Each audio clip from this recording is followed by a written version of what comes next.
So hey guys, welcome back to our channel. और आज IPU BTech के first round की कट ऑफ रिलीज हो चुकी है। तो इस वीडियो में हम पूरा प्रोसेस बताएंगे और सारी इंपॉर्टेंट डेट्स बताएंगे काउंसलिंग प्रोसेस की। तो इस वीडियो को लास्ट तक देखना, बीच में छोड़ के चले जाओगे तो उसका कोई फायदा नहीं है, क्योंकि आपको आधी ही इंफॉर्मेशन मिलेगी फिर दिक्कत हो जाएगी, क्योंकि काफ़ी ज़्यादा इंपॉर्टेंट चीज़ें हैं जो हमने इस वीडियो में डिस्कस करी हैं। बट वीडियो स्टार्ट करने से पहले मैं अपना एक क्विक इंट्रोडक्शन देना चाहूँगा कि I am Kanishk and I am a third year undergrad student at Delhi technological university and I along with my friend Vipul Singh run this channel by the name of impro Adda. और जैसे कि आप सब देख सकते हो, हम 3000 सब्सक्राइबर्स के बहुत ज़्यादा क्लोज हैं और होपफुली यार इस वीडियो के बाद अब आप सारे अपना सपोर्ट दिखाओगे और हमारे 3000 सब्सक्राइबर्स क्रॉस हो जाएंगे। तो गाइस, बिना टाइम वेस्ट करे अब आते हैं इस वीडियो के मेन टॉपिक पर। और सारी इंफॉर्मेशन, सारी इंपॉर्टेंट डेट्स विपुल आपको इस वीडियो में समझाएगा। तो बिल्कुल लास्ट तक देखना, ये वीडियो एकदम एंड तक देखना, बार बार बोल रहा हूँ एकदम एंड तक देखना। तो चलो गाइस, फिर वीडियो स्टार्ट करते हैं। सो हे गाइस, दिस इज विपुल सिंह और अब आगे की इस वीडियो में यार हम आईपीयू बीटेक की काउंसलिंग का जो भी स्केड्यूल है वो सब हम डिस्कस करेंगे और जितनी भी इंपॉर्टेंट चीज़ें हैं, जो भी चीज़ें आपको ध्यान में रखनी है उसके बारे में भी हम वीडियो में आगे डिस्कस करेंगे। जैसे कि राउंड 1 या राउंड 2 के बाद आपको क्या क्या चीज़ें फॉलो करनी है उसके बारे में भी चीज़ें डिस्कस हो रही होंगी। सो सबसे पहले कंप्यूटर स्क्रीन की तरफ आ जाते हैं यार। तो अगर हम राउंड 1 की बात करें आईपीयू की, तो जैसे कि आप सब जानते हैं कि डॉक्यूमेंट वेरिफिकेशन आपके जो है पहले ही हो जाते हैं आईपीयू के अंदर। तो राउंड 1 का जो रिजल्ट है आज आ चुका होगा, यानी कि 11 नवंबर को, जैसे कि कनिष्क ने आपको बताया। और जब आपको अगर सीट मिली है आईपीयू के राउंड 1 में, तो आपको उसके के साथ साथ एक एडमिशन लेटर मिलेगा, यानी कि प्रोविजनल अलॉटमेंट लेटर। बेसिकली वो ये सिग्निफाई करता है कि आपको राउंड 1 में सीट मिली है। तो अगर आपको राउंड 1 में सीट मिली है तो इस लेटर को तुरंत से तुरंत डाउनलोड कर लेना और संभाल के रख लेना। तो बेसिकली जो प्रिंट है आप प्रोविजनल अलॉटमेंट लेटर का, वो आप 17 तारीख तक निकाल सकते हो अप टू 11:59 PM। तो अगर आपको सीट मिली है तो सेम एज जैक दिल्ली आपको यहाँ पे भी फ़ी पे करनी पड़ेगी। तो यहाँ पे जो फ़ी है वो है 40,000, जो कि आपको अपने अकाउंट से पे करनी है। और मेथड्स यहाँ पे गिवन है, डेबिट कार्ड से, क्रेडिट कार्ड से या नेट बैंकिंग तो आपको करनी ही है। तो ये था राउंड 1 की जितनी भी डिटेल्स हैं। अब उसके बाद आगे बढ़ते हैं। तो अब अगर हम बात करें सबमिट विलिंगनेस, तो विलिंगनेस का मतलब है कि आपको अपनी सीट को फ्रीज पे रखना है या फिर फ्लोट पे रखना है। तो फ्लोट का मतलब वही जैसा कि हर काउंसलिंग में होता है कि अगर आप चाहते हो कि आपकी ब्रांच अपग्रेड हो देन आप फ्लोट का ऑप्शन टिक कर देना। अदरवाइज अगर आप अपनी ब्रांच से हैप्पी हो और आपको जो कॉलेज चाहिए था आपको वो मिल गया, तो आप अपनी ब्रांच को फ्रीज भी करा सकते हो। तो फ्रीजिंग के लिए ऑप्शन जो है आपको वही 17 नवंबर तक मिलेगा। उसके बीच में आप फ्रीज या फ्लोट का ऑप्शन भर सकते हो। तो उसके बाद इन्होंने लिखा है generation of part academic fee receipt after payment of 40,000 फी। तो जैसे ही आप फी पे कर दोगे तो तुरंत आपको जो है रिसिप्ट मिल जाएगी फॉर द राउंड 1 के अंदर। तो 17 तारीख तक आप जो है रिसिप्ट वो प्रिंट आउट करा सकते हो, यहाँ पे इन्होंने मेंशन किया हुआ है। उसके बाद वही है, अगर आपको विड्रॉल ऑफ एडमिशन कराना है after payment of part of fee of ₹40,000, तो अगर आपने पहले 40,000 रुपये दे दिए राउंड 1 के अंदर और अगर आपको बाद में विड्रॉ कराना है तो उसके लिए भी इन्होंने यहाँ पे डेट दे रखी है। तो अब आते हैं राउंड 2 के अंदर। तो बेसिकली जो राउंड 2 है आपका वो 18 नवंबर से लेके 23 नवंबर तक है, यानी कि 18 नवंबर से 23 नवंबर के बीच में आप अपनी चॉइसेस को मॉडिफाई कर सकते हो या दोबारा से भर सकते हो अपने आईपीयू के अकाउंट में। तो उसके बाद 23 तारीख तक आप चॉइसेस फिल कर सकते हो। उसके बाद 24 तारीख को राउंड 2 का सीट डिक्लेरेशन रिजल्ट आ जाएगा, तो उसको आप अपने अकाउंट पे चेक कर लेना अगर आपकी ब्रांच अपग्रेड हुई है कि नहीं या फिर आपको सीट मिली है कि नहीं। उसके बाद सेम एज राउंड 1 आपको अगर आपको सीट फ्रेश मिली है तो आपको अपना अलॉटमेंट लेटर डाउनलोड करना पड़ेगा, और अगर आपकी ब्रांच भी अपग्रेड हुई है बाय चांस तो आपको उसके लिए भी अपना अलॉटमेंट लेटर डाउनलोड करना पड़ेगा। तो वो आप 27 नवंबर तक कर सकते हो डाउनलोड। तो उसके बाद आते हैं यार 4th पॉइंट पे, वही सेम, अगर आपको पहली बार सीट मिली है राउंड 2 में तो आपको 40,000 फी पे करनी पड़ेगी अपने आईपीयू अकाउंट पे जाके through net banking, credit card और डेबिट कार्ड। तो अब उसके बाद वही सेम सबमिट विलिंगनेस, यानी कि आप फ्रीज या फ्लोट का ऑप्शन कब तक कर सकते हो, वही 27 नवंबर तक आप चूज़ कर सकते हो कि आपको अपनी ब्रांच को फ्लोट पे रखना है या फिर फ्रीज पे रखना है। तो उसके बाद इन्होंने लिखा है वही फ़ी रिसिप्ट, अगर आप राउंड 2 में आपने फ़ी पे की है तो आप उसकी फ़ी रिसिप्ट 27 नवंबर तक आप डाउनलोड कर सकते हैं।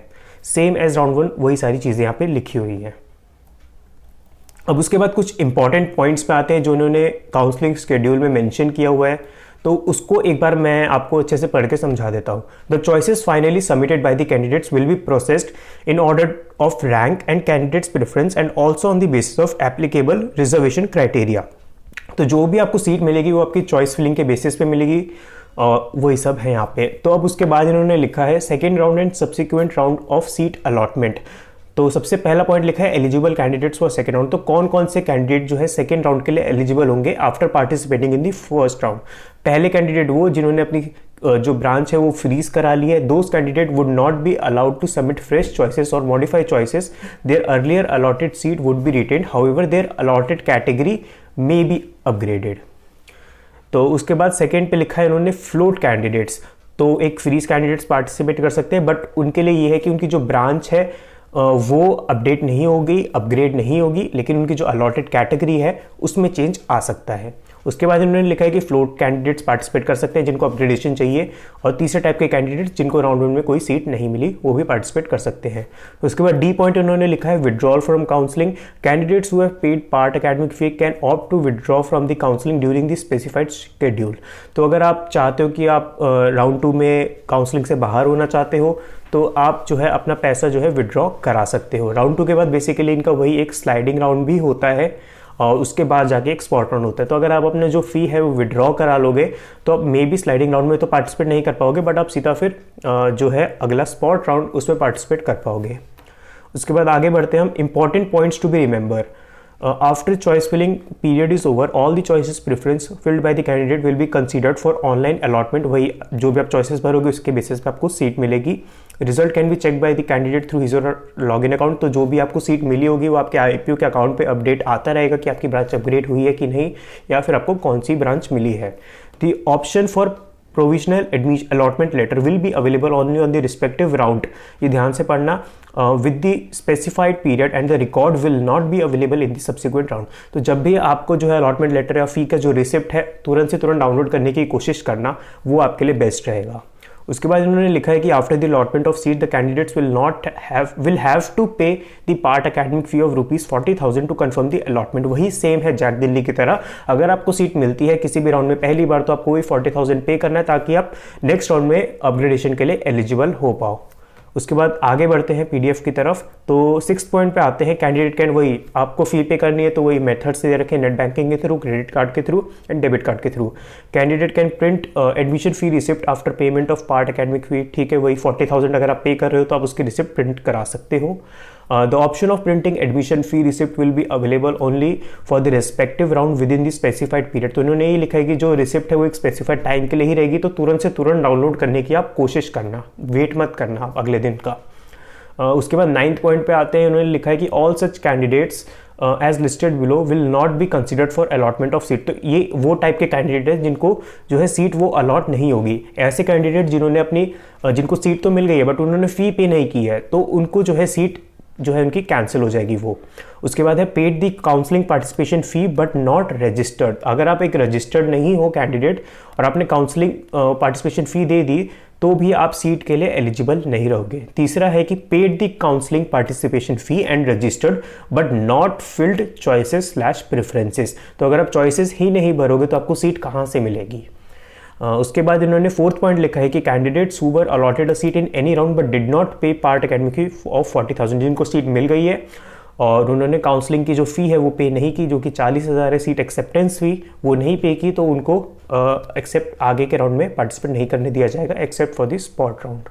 तो उसके बाद लास्ट पॉइंट है कि candidates who are allotted any seat in round pay the academic fee, मतलब कि उनको सीट भी मिल गई, उन्होंने फ़ी भी पे कर दी and then withdraw the admission following due to procedure of the university. Okay, तो अगर आपने अपनी सीट जो है विड्रॉल करा ली तो आप आगे के जो भी रिस्पेक्टिव राउंड से, राउंड 2 के बाद बेसिकली इनका एक स्लाइडिंग राउंड होगा जो कि स्पॉट से एक पहले वाला राउंड होता है, तो आप उस राउंड में पार्टिसिपेट नहीं कर पाओगे, आप सीधा स्पॉट में डायरेक्टली पार्टिसिपेट कर पाओगे। 10 पॉइंट लिखा है in case the fee receipt is not available on the website within the specified time as mentioned in the point 8, candidate is advised. अगर आपकी रिसिप्ट आपको अवेलेबल नहीं हो पा रही है जब आपने फी पे कर दी तो तुरंत से तुरंत हेल्पलाइन पे आप कॉन्टैक्ट कर सकते हो उन्हें। उसके बाद लास्ट पॉइंट पे आते हैं detail schedule of further rounds of online counselling will be displayed eight later on. तो अभी 2 राउंड की काउंसलिंग का डिटेल है, आप आगे अगर राउंड्स होंगे कि नहीं वो इनकी वेबसाइट पे अपडेट आता रहेगा, तो आप रेगुलरली चेक कर लेना और हमारे चैनल को सब्सक्राइब भी कर देना ताकि हम आपको रेगुलर अपडेट्स देते रहें, उस पर वीडियो आती रहेगी।